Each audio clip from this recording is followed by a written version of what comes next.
안녕하세요. 미탐TV입니다. 오늘은 이제 미국 주식 시가총액 상위 종목들의 투자 매력을 좀 분석을 해볼까 합니다. 이제 올해도 3개월 정도밖에 남지 않은 시간이다 보니까 주식 시장의 투자자들이나 시장의 관심들이 올해 실적보다는 이제 내년의 실적들에 훨씬 더 이제 관심을 많이 가지고 있고, 올해 성장률이 높더라도 내년의 성장률이 떨어지는 기업들보다는 올해 성장률은 좀 낮았지만 내년이 좀 더 높아질 또는 개선될 종목들의 주가의 탄력성들이 조금 더 좋아지는 이런 이제 손바퀴 밀어줄 수 있는 가능성이 있는 시기에 들어왔습니다. 그래서 오늘은 이제 2025년도 그리고 2026년도 예상 실적을 가지고 미국 주식 시가총액 상위 30 종목들을 좀 한번 리뷰를 해보도록 그렇게 하겠습니다. 미국 주식 시총 상위 종목 30개를 일단 뽑았고요. 그래서 데이터는 이제 저희 초이스탁에 있는 데이터를 가지고 사용을 했습니다. 그래서 2025년도 이제 EPS 성장률하고 PER 이 두 가지를 가지고 이렇게 가로축, 이제 세로축 이렇게 차트를 그렸습니다. 그래서 가로축에 나오는 50%, 10% 요거는 EPS 성장률이에요. 그래서 2025년도의 EPS 성장률을 말하고, 여기 왼쪽에 있는 이 세로축에 있는 180, 160, 120, 100 요거는 PER을 말해요. 이게 퍼. 그러니까 뭐 80배, 60배 이런 거죠. 그래서 한쪽은 EPS 성장률이고 한쪽은 PER이에요. 그래서 성장률이 높으면 PER도 원래 높거든요. 높은데 과연 이제 내년도에 예상된 EPS 성장률 대비해서 이제 시총 상위 기업들은 어떻게 지금 어느 정도의 PER을 받고 있고, 또 그 사이에서 좀 저평가된 종목들은 누군지, 이런 것들을 통해서 내년도를 좀 바라볼 때 좀 투자 후보 기업들을 좀 발굴을 해보면 좋을 것 같습니다.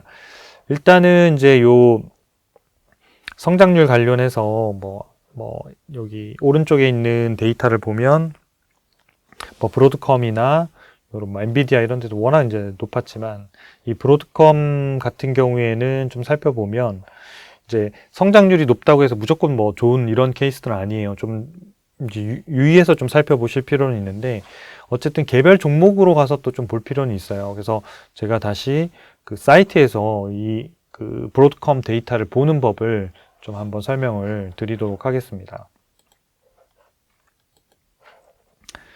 네, 요 초이스탁에서 이제 브로드컴을 제가 검색을 해보겠습니다. 브로드컴을 검색을 했고, 여기 보시면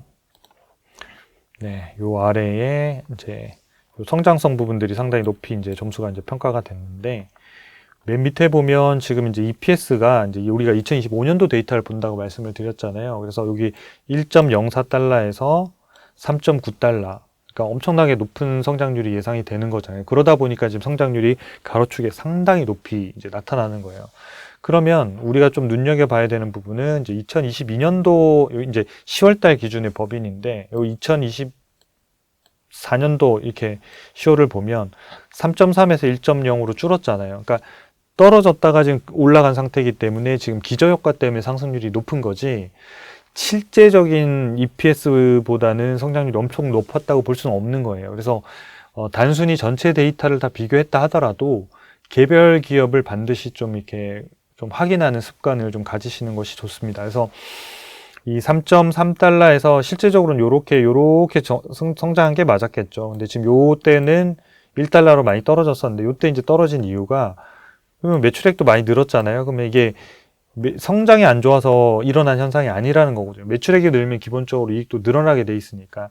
요 경우에 이제 재무제표 원본을 좀 보면 법인세 항목에 상당히 많은 부분이 잡혀 있어서 요 부분이 이제 이익이 거의 안 나는 구간이 있었는데, 요런 경우에는 이제 에드가나 이런 공시 사이트에 가셔가지고 원문을 좀 확인할 필요는 있으세요. 그러니까 요 계정 과목에 해당되는 영어만 딱 쳐보시면 되거든요. 텍스 쪽이라는 이런 정도 키워드 치셔가지고 보시면 되는데, 확인을 해봤더니 이제 특정 IP 권리 이전에 따른 세금 부채 영향 때문에 발생했다, 이런 이제 설명이 있어요. 그러면 이런 것들은 일시적으로 발생하는 거기 때문에 이제 2025년도에는 발생하지 않겠죠. 그러니까 당연히 이제 튀어 오를 건데, 이거를 마치 1달러에서 3.9달러까지 이익이 엄청 늘어나니까 우리는 뭐 매수 막 성장률이 엄청 높아, 이렇게만 평가할 수는 없다는 거예요.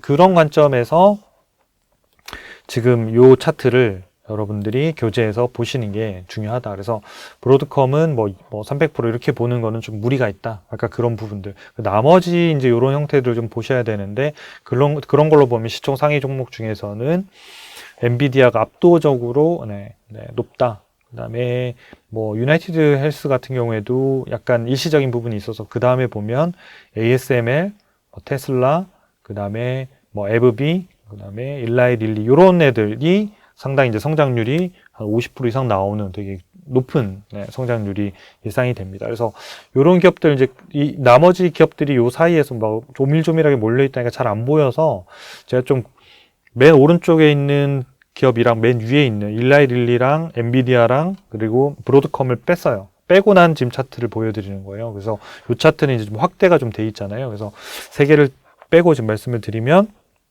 이 차트에서 보시다시피 뭐 ASML, 테슬라, 에브비, TSMC, 그다음에 뭐 노보노디스크, 아마존, 넷플릭스, 월마트, 오라클, 머크 이 정도 한가 내년에 한 20% 이상 성장하는 그런 성장주로 이제 예상이 됩니다.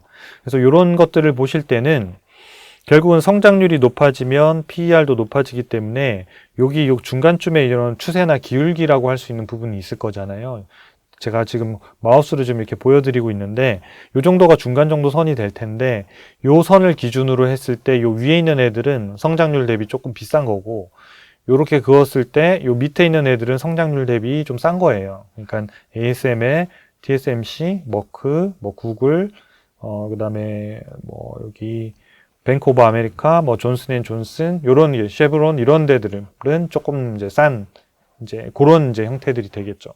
그래서 요런 형태로 하나 이제 전체적으로 보는 게 있고 두 번째는 같은 성장률을 기준으로 보는 거예요. 그러니까 예를 들어서 뭐 여기 한 25% 정도로 볼까요? 그러니까 25%에서 30% 있는 요 박스인을 좀 보시면 성장률이 20에서 30% 사이인데 여기가 PER이니까 PER은 밑으로 내려올수록 싸겠죠. 그러면 머크가 제일 싸고 그 다음에 TSMC, 그 다음에 월마트, 오라클, 넷플릭스, 노보노, 아마존 이런 순서라는 거죠. 그래서 이런 차트를 볼 때 이제 기울기를 봐서 기울기 밑에 전체 있는 애들이 다 전반적으로 성장률 대비해서 다 싼 이런 기업들이 되는 거고 같은 성장률을 기준으로 봤을 때는 이런 내려올수록 싼 거죠. 내려올수록 요 밑으로 올수록 싼 거죠. 그래서 이런 기업들을 위주로 좀 살펴보면 좋을 것 같습니다.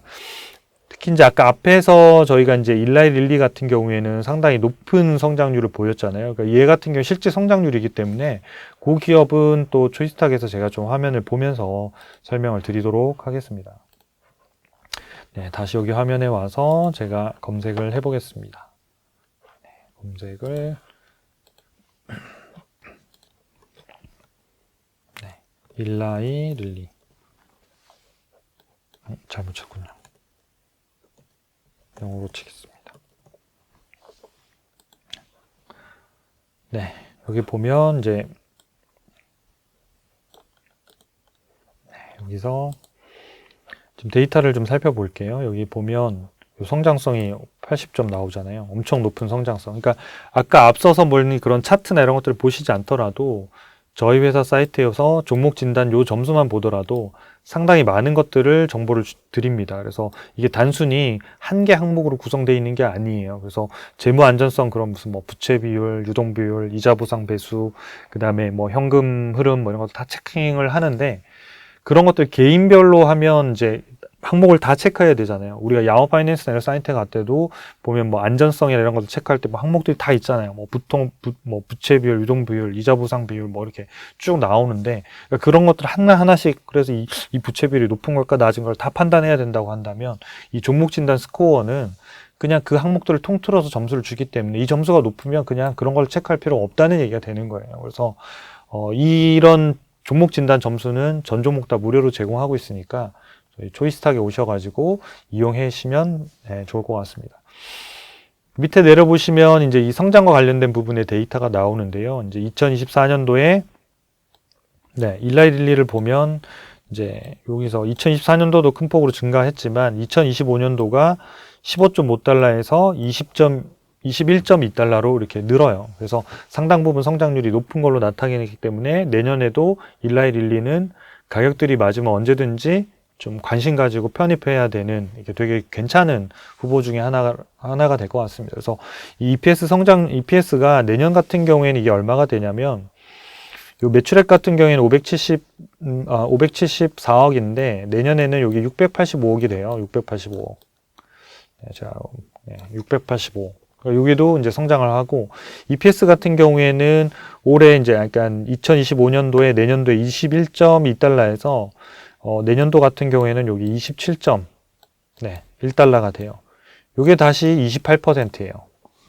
물론 이제 올해 내년도에 성장할 성장률에 비하면 낮긴 하지만 여전히 성장률이 2025년도가 상당한 피크를 보이고 2020년도 그보단 낮지만 여전히 성장률들이 한 20-30% 정도 나오는 구간에 들어간다. 그래서 일라이 릴리 같은 경우에는 뭐 올해뿐만 아니라 내년도에도 좀 관심 있게 봐야 되는 기업이 될 것 같습니다.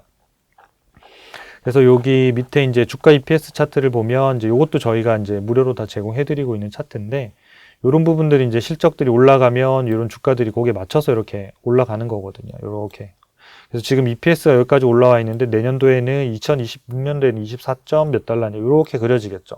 그럼 이제 이런 주가나 이런 차트들이 왔다 갔다 하겠죠. 이게 뭐 무조건 이렇게 따라갈 수도 있고 이렇게 따라갈 수도 있고, 그렇지 않으면 뭐 시장이 안 좀 조정을 받을 수도 있지만, 장기적으로 보면 이런 흐름을 가지고 EPS를 따라가는 움직임을 보일 수밖에 없다. 그게 이제 기본적으로 기업 가치를 따라가는 부분들이니까요. 그래서 이런 타이밍이 이렇게 흐름이 갈지 이렇게 갈지는 알 수는 없지만, 장기적으로 보면 어쨌든 그런 성장성을 따라가는 좋은 기업이 될 가능성이 상당히 높은 그런 기업인 것 같습니다.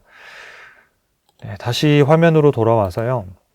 여기 보면 이제 상대적으로 이제 여기에서 보시면 좀 매력에 있는 기업들이 이제 ASML, 여기. 아까 이제, 일라이 릴리는 위에 있어가지고 이제 저희가 요 위에서 제일 매력 있는 거고 이걸 빼냈고, 그 다음에 밑에 두 번째로 이렇게 보면 ASML, 요런 기업들, 그 다음에 TSM, 테슬라, 요런 애들이 상대적으로 이제 내년도에 괜찮은 매력들인 거죠. 그래서 ASML하고 TSM, 요런 기업은 사례를 가지고 짧게 리뷰를 해드리도록 하겠습니다. 다시 초이스탁으로 와서 제가 ASML을 먼저 검색을 해보도록 하겠습니다. ASML을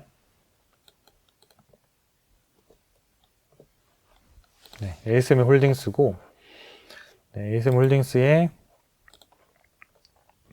현재 뭐 점수가 89점이니까 엄청 높은 거죠. 상위 보고. 밸류에이션은 지금 적정한 수준, 그러니까 비싸지 않다는 거예요. 그러니까 싸지도 않고 비싸지 않고 그냥 페어한 밸류에서 움직이고 있다는 뜻이 되는 거고, 그 다음에 밑에 이제 성장성을 보면 이 오각형도 보면 거의 이게, 그죠? 이게 거의 꽉 찼잖아요. 이렇게 꽉 차서 상당히 어디 나무랄 데 없는 되게 안정감을 가지고 있는 기업이라는 걸 알 수도 있고, 그 다음에 이제 밸류에이션하고 매매 타이밍 이 세 가지인데, 밑에 성장성 데이터를 봤더니 올해는 지금 보면 똑같잖아요. 300억, 60억 달러, 아니 306억 달러에서 307억 달러니까 거의 성장이 없잖아요. 1%잖아요. 근데 2025년도에 보면 이게 약 한 30% 정도 성장하는 거잖아요. 그러니까 여기가 이제 성장이 생기는 거고, 그 다음에 주당 순이익도 한 10% 줄었던 게 얘가 한 60% 정도 성장하기 때문에 ASML 홀딩스는 뭐 피크를 쳤다 지금 조정을 받고 있지만, 시장에서 2025년도에 포커스 실적을 맞추는 사람들의 수급이, 그러니까 매수가 늘어나면 늘어날수록 ASML 홀딩은 상당히 주목받을 가능성이 있는 반도체 종목 중에 하나가 될 것 같습니다. 그리고 2026년도에도 보면 이 데이터가 지금 뭐 다 성장할 걸로 지금 예상이 되고 있습니다. 그래서 이 부분에서 이제 체크해야 되는 포인트들이 지금 여기서 지금 발생하고 있고, 밑에 주가 EPS 차트를 봐도 이게 이제 성장을 여기 보시면 멈췄다가 여기 이렇게 멈췄다. 이게 점선으로 돼 있는 게 이게 예상치거든요. 32달러 이렇게 해서 이제 올라갈 텐데, 주가는 여기 이제 조정을 받았다가 여기서 이제 급등해서 여기까지 간 거잖아요. 갔다가 지금 이제 이렇게 조정을 받고 있는 이런 상태인데, 이런 조정을 받더라도 장기적인 그림은 결국은 이런 형태들을 가지고 갈 가능성이 많습니다. 그럼 데이터에 기반해서 보면 그러한 거고요. 이런 예상치가 되어지는 이 실적들 있잖아요. 이 실적들이 예를 들어서 뭐 이렇게 가던 그림이 나중에는 더 낮아졌다. 한 이르춘 추세로 바뀌기 시작하면 주가는 더 빠질 수밖에 없겠죠. 근데 요런 실적 업데이트들도 저희가 여기다 계속 해드리고 있으니까 요 부분이 개선이 되면 당연히 더 빠른 속도로 주가가 회복될 가능성이 있습니다. 그리고 밸류에이션을 좀 살펴봐도 이 밸류에이션도 여기에서 지금 이제 고평가에서 지금 이제 여기 적정가 수준으로 들어와서 왔다 갔다 하는 이런 수준이에요. 그래서 이 부분들이 이제 실적들이 회복이 되면서 기업의 가치는 올라가면 또 좋은 아마 추가적인 기회를 줄 수 있는 시점이 될 것 같습니다. 그래서 이 시스템에서는 지금 907달러에 4월 18일 날 매도해서 지금까지 보유를 안 하는 거죠. 그래서 6개월 전에 데이터로 보면 여기에 지금 여기 데이터가 있죠.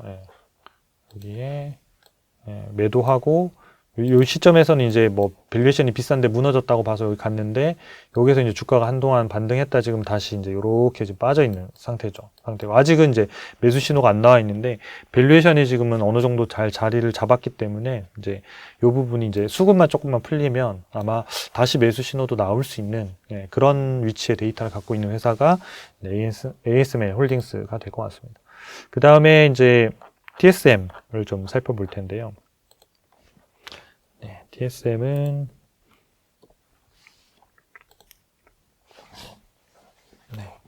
TSM은 얘도 보면 이제 점수가 엄청나게 높죠. 그래서 91점이에요. 그러니까 91점이니까 뭐 엄청나게 좋은 기업이죠. 엄청나게 좋고 지금 여기서 상위 0.09%. 아마 엔비디아 다음으로 아마 센 기업일 것 같은데요. 그리고 현재는 이제 고평가 상태고, 여기 매도 신호가 나온 이후에 아직까지는 왔다 갔다 하고 있지만 안 주고 있고, 이 부분은 이제 기업 가치 조금 더 올라야 되는 포인트가 있긴 한 것 같아요. 근데 이 기업도 보면 성장성이 약간은 75점이니까 매우 높은 건 아니지만 다른 데는 다 채워져 있는 되게 좋은 기업이죠. 그 다음에 밑에 이제 EPS랑 이제 성장률을 보면 저희가 지금 내년도를 보자는 거잖아요. 2025년도. 그래서 이 부분에도 보면 TSMC는 이익의 성장이 상당히 매출 성장보다는 높게 나타날 가능성이 있습니다. 그래서 이 부분들에 대한 개선 포인트가 계속 있기 때문에 TSMC도 좀 눈여겨보셔야 되고, 주가 EPS 차트를 보셔도 여기 지금 주가가 뭐 여기서 이제 이제 EPS가 회복이 되면서 뭐 여기까지 올라간 상태잖아요. 여기까지 올라갔고 지금 뭐 조정받고 왔다 갔다 하고 있지만 장기적으로 어쨌든 이쪽에 대한 그림들이 어차피 요렇게 그려진단 말이에요. 그러면 지금 밸류에이션 자체는 뭐 아직 싸다고 볼 수는 없는 상태지만 장기적으로는 어쨌든 이러한 방향성을 가지고 있을 거예요. 그래서 이 부분들이 좀 조정을 받을 때 사는 분들은 이런 수익률을 될 거고, 비싸게 사면 오르긴 오르겠지만 장기간 수익률들이 높지는 않을 가능성이 있습니다. 그래서 아까 이제 밸류에이션에서도 보시듯이 여기 밸류에이션 데이터를 좀 보면 지금은 여기 데이터가 과거의 시점에서 보면 이제 이때는 되게 이제 쌌는데 여기 보시면 이런 시점들은 되게 싼 시점이잖아요. 저평가돼 있고 점수도 되게 높고 했는데 얘가 지금 주가가 이렇게 해서 지금 계속 오른 거잖아요. 여기서 고평가 들어갔다가 이제 여기 이제 기업 가치가 이렇게 오르고 매우 고평가고 지금 다시 고평가형에 들어가 있다 보니까 얘가 매도 신호 이후에 매수 신호를 주고 있지 않은 거예요. 그러니까 매수 신호는 비싼 걸 따라잡는 형태가 아니거든요. 그래서 가격이 적당하게 맞아야 되고, 그 다음에 이제 뭐 좋은 기업이어야 되고, 밸류에이션도 맞아야 되거든요. 그래서 지금 여기 보면 이 기업의 가치가 이런 식으로 지금 계속 올라가고 있잖아요. 이렇게 보이시죠? 여기에 맞춰가지고 이런 밴드들이 따라서 이렇게 이제 밸류에이션이 올라가는 거예요. 이렇게. 아까 성장할 거라고 저희가 이제 이렇게 보니까 이런 지금 그려지고 있는 주가들이 좀 조정을 받거나 하면 뭐 시장 상황 관계없이 시장 상황이 있으면 무조건 이제 조정을 받죠. 어떤 기업이든 좀 향후에 장기적으로 보면 좋은 포인트를 줄 수 있는 이런 형태가 될 것 같아요. 그래서 정리를 하자면 ASM홀딩스는 지금 밸류에이션도 좀 잘 맞아서 꼬여있던 수급만 조금만 풀리면 매수 타이밍이 될 수 있는 그런 형태의 시스템을 가지고, 그러니까 데이터를 좀 가지고 있는 상태고, TSMC는 다 좋은데 밸류에이션이 좀 비싸서 지금 안 나오고 있는 상태예요. 그래서 얘는 좀 조정을 받는 기회를 주면 아마 좋은 가격에 좀 성장주를 살 수 있는 이런 흐름을 주지 않을까 이렇게 생각이 듭니다. 그래서 2025년도에 대한 화면들은 이런 종목들을 위주로 좀 보시고 그 화면에 있는 종목들이 있으니까 그 차트들을 한번 같이 보시면 좋겠고, 마지막으로 이제 종목 진단 결과 요 차트 하나만 설명드리고 마치도록 할게요. 요거는 이제 가로축은 저희가 제공하는 초이스탁에서 제공하는 종목 진단 점수예요. 그래가지고 50점, 55점, 60점에서 100점까지 있고, 여기에 오른쪽에 저기 왼쪽에 있는 이쪽 데이터들은 이제 밸류에이션이에요. 그러니까 이제 적정 주가하고 현재 주가하고의 괴리율, 그러니까 싸냐 비싸냐, 얼마나 비싸냐 이런 뜻이에요. 그래서 여기에 플러스에 있는 애들은 좀 비싼 애들, 마이너스에 있는 애들은 좀 싼 애들 이런 거예요. 근데 일반적으로 보면 여기 플러스 20, 마이너스 20 요 사이에 있는 애들 있잖아요. 요 사이 박스에 있는 애들은 그냥 다 무난한 애들이에요. 싸지도 않고 비싸지도 않고. 그러면 결국은 이제 이 회사의 주가는 이제 이 회사의 기업 가치가 올라가는 퍼센트만큼 매년 올라갈 거예요. 그래서 밸류에이션이 적정하다고 해서 그럼 적정한데 난 싸게 사고 싶어요 라고 해서 기다릴 수 있잖아요. 안 기다려도 상관없다는 게 어차피 1년이 지나면 그 성장률만큼 적정 가격이 올라가기 때문에 1년을 두고 내가 먼저 산다 생각하면 지금보다 20% 이내에 있는 애들도 먼저 살 수 있죠. 개념을 이해되셨죠? 그래서 이제 뭐 당연히 지금도 마이너스인 애들은 더할 나위 없이 좋은 거고, 약간은 높더라도 한 20% 정도 이내에 있는 애들은 성장률만큼 하고 넘어가지만 않으면 나쁘진 않아요. 예를 들어서 이런 거예요. 여기 있는 일라이 릴리가 밸류에이션이 이제 적정가 대비 20% 정도는 높이 돼 있다라고 하는데, 아까 일라이 릴리가 예를 들어서 아까 기억이 정확하게 안 납니다만 EPS 성장률이 만약에 20% 이상이다. 아까 20% 이상이었잖아요. 뭐 60% 그러면 이 20%는 비싼 게 아니다라는 개념이 되는 거예요. 왜냐하면 기업의 가치가 1년 있으면 60% 올라갈 건데 지금 20%가 높은 상태라고 해서 40% 남았잖아요. 미리 안 살 이유는 없다. 뭐 시장 상황이 돼서 얘가 떨어지면 더 좋은 기점에 살 수도 있겠지만 저희가 그걸 예상할 수는 없잖아요. 그걸 기대할 수는 있지만. 그래서 그런 이제 결국은 내가 사는 타이밍은 20%가 높더라도 난 60%가 갈 거니까 지금 살 수도 있고, 개인의 의사결정일 수밖에 없다는 거죠. 그러니까 투자 스타일이기도 하고 어떤 투자 철학과도 맞물려 있는, 개인의 투자 철학하고도 맞물려 있는 부분인 것 같습니다. 그래서 뭐 제 개인적으로는 뭐 한 20% 정도 안에 들어와 있으면 다 문제가 없다. 근데 성장률이 낮은데 뭐 이게 높아져 있다. 그러면 이제 문제가 되겠죠. 그리고 이제 진단 점수가 높을수록 장기적인 주가 상승률이 되게 높습니다. 그래서 그것도 다음에 한번 제가 데이터를 가지고 한번 보여드릴 텐데, 여기에 오른쪽에 있는 애들은 장기 성장률이 되게 높아요. 그래서 진단 점수 기준으로 한번 보시면 지금 1등이 엔비디아예요. 시총 상위에서. 2등이 TSM. 주가 상승률 되게 높아져. 얘는 주가 상승률이 높다고 이 점수가 높은 게 아니에요. 아까 5가지 항목을 저희가 22개 팩터로 계산해서 낸 점수이기 때문에 그게 다 맞지 않으면 점수가 높지 않은 거지, 주가가 올라갔다고 저기 앞에 점수가 좋은 평가를 받지 않아요. 근데 장기적으로는 이런 점수가 높은 애들이 주가 상승률이 높습니다. 그래서 엔비디아, TSMC, 당연히 이름 딱 들었을 때 주가가 많이 올랐겠구나라는 느낌이 드시잖아요. 그 다음에 ASML, 마이크로소프트, 메타도 되게 많이 올랐죠. 구글, 마이크로소프트, 넷플릭스, 뭐 비자, 머크, 애플, 일라이 릴리 어쩌고저쩌고 해서 쭉 내려가는 거잖아요. 요런 순위라는 거죠. 그래서 요런 애들을 좀 많이 사시면 좋고, 반대로 밸류에이션 같은 경우에는 이게 이제 진단 점수가 높은데 낮을수록 좋은 거잖아요. 그래서 이 기준으로만 보면 이쪽에 있는 애들이 제일 좋은 거죠. 그러니까 진단 점수는 높고 밸류에이션은 낮은 우리가 수학 때 이렇게 사사분면을 나누면 1, 2, 3, 4잖아요. 맨 밑에 있는 요 4 정도가 되게 좋은 그런 형태의 기업들이 될 것 같습니다. 그래서 여러분들 이런 점수들 보시면 좋고, 그 다음에 같은 점수라고 하면 이 점수 중에서 여기에서 예를 들어서 뭐 에브비, 오라클, 버크셔 해서웨이, 테슬라 뭘 살래? 그럼 이 점수니까 당연히 밸류에이션이 낮은 테슬라를 사야죠. 얘가 제일 싼 거니까 상대적으로. 그래서 제가 여기 퍼센트를 써드렸는데 저희 회사에서 사이트에서 검색을 했을 때 점수가 나오면 이게 60점이 나왔다 그러면 낮은 점수가 아니에요. 100점 만점 60점이니까 되게 못했다고 생각하지만 이 60점이 현재 미국 전체 상장 기업 중에서 상위 24%에 들어가는 기업이에요. 그러니까 이 정도면 투자 검토 대상으로 충분하다 이렇게 보시면 되고, 70점이다 그럼 상위 10%에 들어가요. 그러니까 예를 들어서 5,700개면 570등 안에 들어가는데 이런 얘기가 되는 거거든요. 그 다음 80점이 넘었다 그럼 상위 2%. 그러니까 여기 있는 애들은 그냥 언제든지 사도 되는 기업들이에요. 언제든지. 그러니까 잠깐은 물릴 수는 있지만 장기적으로도 수익이 나는 이런 구조가 되어 있기 때문에 이런 좋은 기업이면서 주가도 쌀 때 사면 더 좋으니까 비쌀 때는 조금 기다렸다가 이런 형태의 흐름을 가지고 좀 이용을 하시면 여러분들이 내년도 성장주들 그리고 그 안에서 좀 시총 상위 종목들을 좀 발굴하시는데 도움이 되실 것 같습니다. 영상이 도움이 되셨다면 구독과 좋아요 부탁드리겠습니다. 감사합니다.